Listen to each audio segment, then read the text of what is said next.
Hello again, everybody. This is Comic Book Hangover. It is Friday, so that means it's once again time for my Full Run Friday video.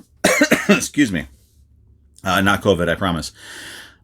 So this week, as I said on my weekly haul, weekly review video yesterday, this week, since I did Darkhawk last week, I wanted to do Sleepwalker this week. So the plus of that is unlike the Fables and the Silver Surfer video, this is going to be a relatively short one because there isn't a whole lot of Sleepwalker comics.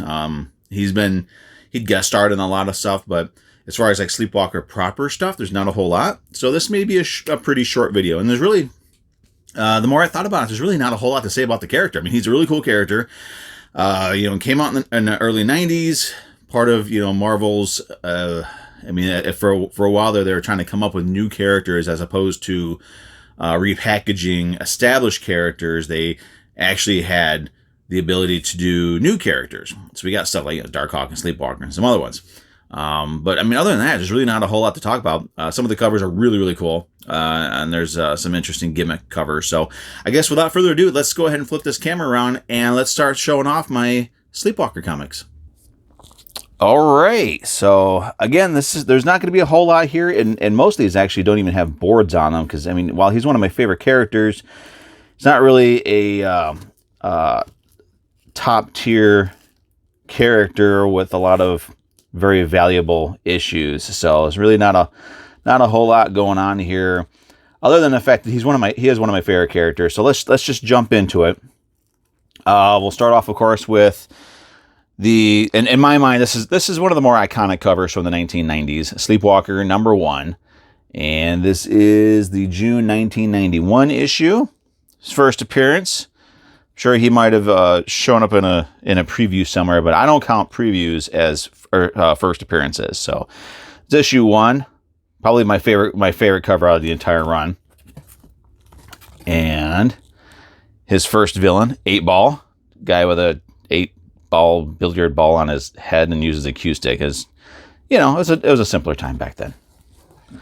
And then we had this one here was kind of, if I remember right, like I said, I've read this series multiple times, but it's been a while.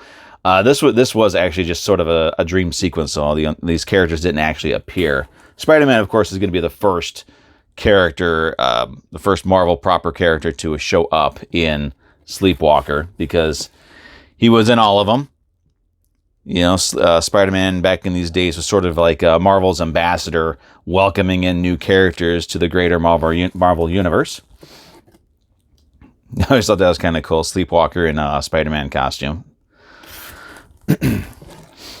And this one here, he faces off the Chain Gang. And, of course, this is an Infinity Gauntlet crossover. So with this, the story with him is he exists in the dream realm. He can come into our world through a series of events. He ended up sort of connected to Rick Sheridan, a young American male. And when Sheridan would fall asleep, Sleepwalker could come out into our world, and he would use that time to learn about humans and humanity, and learn about our world, as well as try to do right. Early in the series, he was portrayed as sort of a police officer of the dreamscape, so he would always try to do right. And in Infinity Gauntlet, when Thanos did his snap and wiped out half the sentient beings in the universe, his human host was part of that half. So for a while, Sleepwalker could only exist in the waking world, and that's when we found out that the longer he was in the waking world, the weaker he became. So that added a little bit more to him. And it was also kind of cool that Sleepy was so early in his run put into such a major event. There's a Deathlock, another interesting and sadly forgotten character. All right, we got issue 9. We got a Ghost Rider appearance coming up here pretty soon. This is one of those covers I always liked. I always liked it when they did when they somehow incorporated the logo of a comic book into the cover. Like that Lobo issue where he actually was using his comic book logo to kill a character right on the cover. And that sort of stuff I always liked. I always thought that was pretty awesome. And there's Ghost Rider. And of course, the logo's being destroyed again. But I remember being very happy about this one. And this cover was pretty trippy. This was this one actually kind of it took me a minute because you got the logo's upside down. So I just sort of figured, well, that's just how it is. But then if you look at the artist's signature, that's upside down as well. So this cover is actually supposed to be like this. This is how it's supposed to be presented. But since it's Sleepwalker and it takes place in the realm of dreams, and that's clearly nightmare, it you could pretty much do whatever the heck you want with it. So, but I always thought that was kind of a cool sort of a semi interactive cover. And we've got Sleepwalker Out of His Mind, issue 13, introducing Spectra, one of his specific villains. She never really did much. Starring the new Fantastic Four? Not quite. And so again, like I said, there's really not a whole lot to be said about Sleepwalker. Another one of my favorite team-up issues with Darkhawk. That was pretty fun. But, I mean, he's pretty cool. There's an Infinity War crossover. I think he was in Infinity Crusade as well. And then we got issue 19. This was a gimmick cover. This cover is a mask. You had to cut out... Actually, there was no perforations around his head, but in his eyes there's perforations. So you can take that out and you cut out the head part there, and there's a perforations in the mouth so you can breathe. And you could be Sleepwalker for Halloween. You just had to destroy your comic book. No big deal. I should get another one of those and try that. Issue 20. Hobgoblin, my favorite Spider-Man villain right there.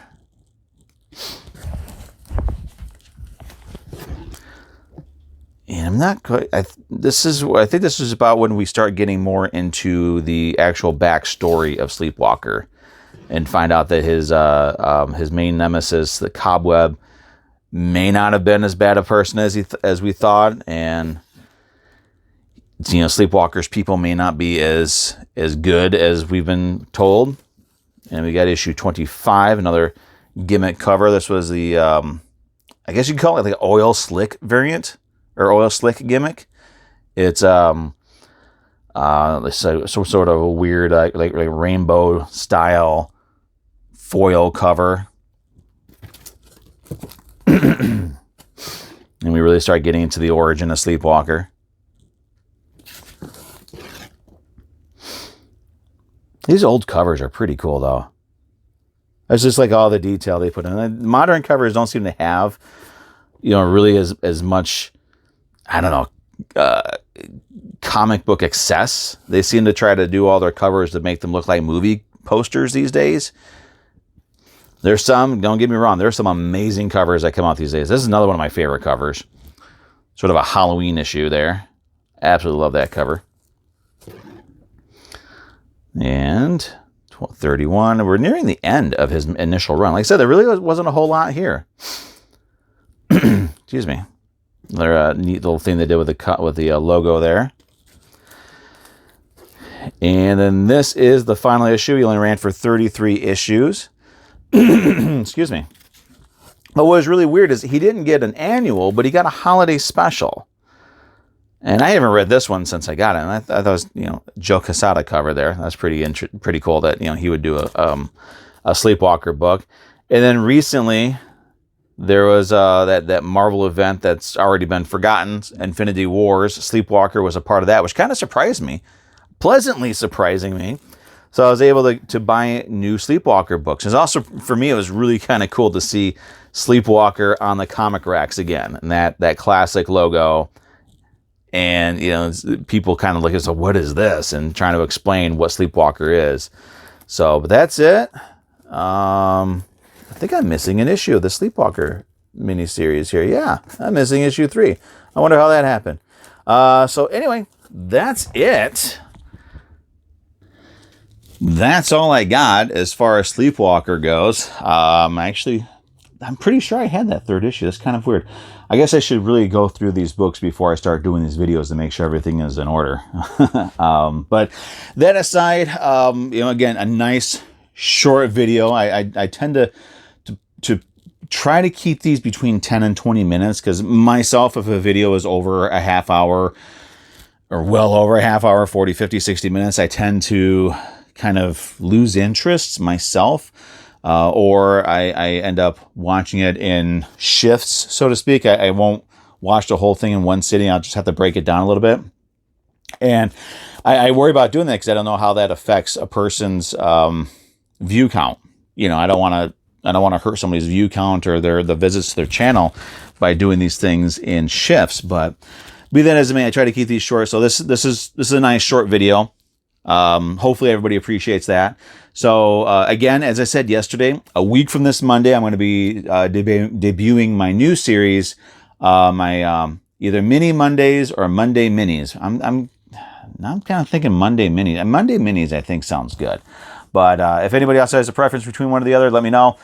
Whichever one, if it becomes a thing, and people say this one or this one, whichever one gets the most attention, will be that will be the name of the new series.